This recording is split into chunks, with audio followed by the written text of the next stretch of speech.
But naivety remains a puppet in the hands of those who know how to control it. If what you gaze upon darkens your vision, look away before you lose yourself like a blind man in an endless labyrinth.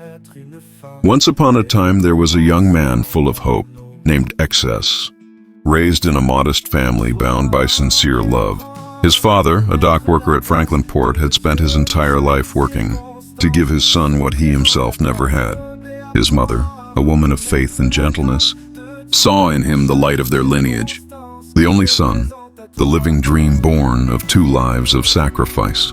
After finishing college at a reputable institution in his hometown, Excess dreamed of becoming a pilot, to touch the clouds, to see the world from above, where nothing seems impossible.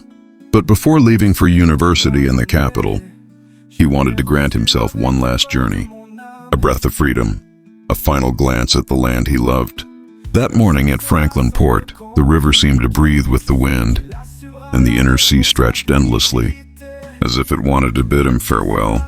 His mother held him tightly to her heart, tears streaming down her face without a word.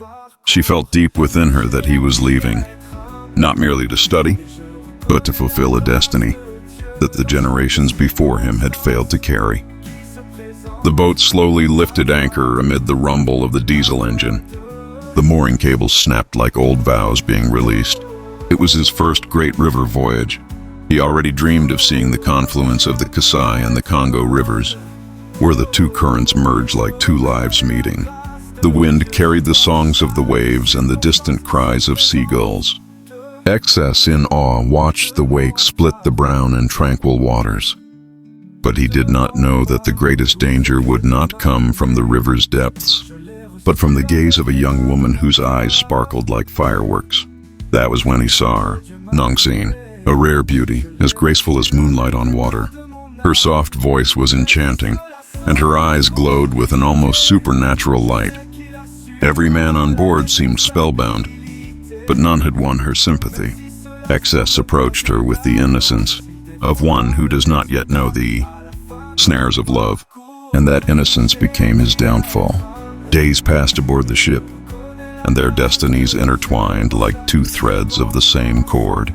But one evening, as twilight fell, while their bodies spoke the ancient language of fleeting love, the journey took an unexpected turn.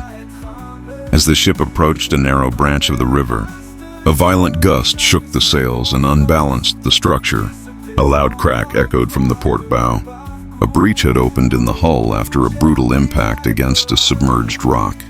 The alarms blared, and the sailors shouted contradictory orders. Close the ballast valve. Activate the bilge pumps. Seal the breach. Water rushed in like an invisible monster. Panicked passengers sought refuge on the upper deck. Nongxin trembled, her hands gripping the rail, while Excess, driven by desperate courage, went down to the hold. There, under the flickering light of a storm lamp, he helped the crew patch the hole with wooden boards, hemp, and resin. His hands bled, his clothes soaked with sweat and water. After long hours of struggle, the flood was finally contained. The captain, breathless, ordered to slow down and wait for the ship to stabilize. The night dragged on, heavy and tense, broken only by the pounding of the bilge pump. By morning, the voyage resumed, carrying within its hull the memory of fear and bravery. The journey, originally meant to last 7 days, stretched to a month. And in Excess's heart, one certainty grew stronger. He loved Nongxin blindly. The ship's delay gave the lovers time to taste their intimacy fully, while the crew repaired the wounded hull in every village where they stopped. They slowly approached the capital. In the distance, the lights of Baramoto Port shimmered like earthly stars. But Nongxin had changed. Her smiles were rare, her eyes evasive. Excess, thinking it was a simple misunderstanding, told himself, "Everything will be fine once we dock." Upon arrival, amid the chaos of disembarkation, he lost sight of her. Panicked, he searched the docks with frantic eyes. And then he saw her. Under the pale neon lights of the city, Nongxin was laughing in the arms of an older, elegantly dressed man. Her laughter struck like a slap. Excess felt his world crumble. He did not scream. He did not cry. His silence was deeper than death. The young woman walked away without a word, leaving behind the man who had loved her throughout that intense voyage, silently shattering the heart that had given itself to her. The following days were a descent into the abyss. When he arrived at university, he attended classes only for a few days. His thoughts were consumed. His body could no longer bear the weight of his broken heart. Then came the fever, persistent, strange, inexplicable. Days passed before his classmates took him to the hospital.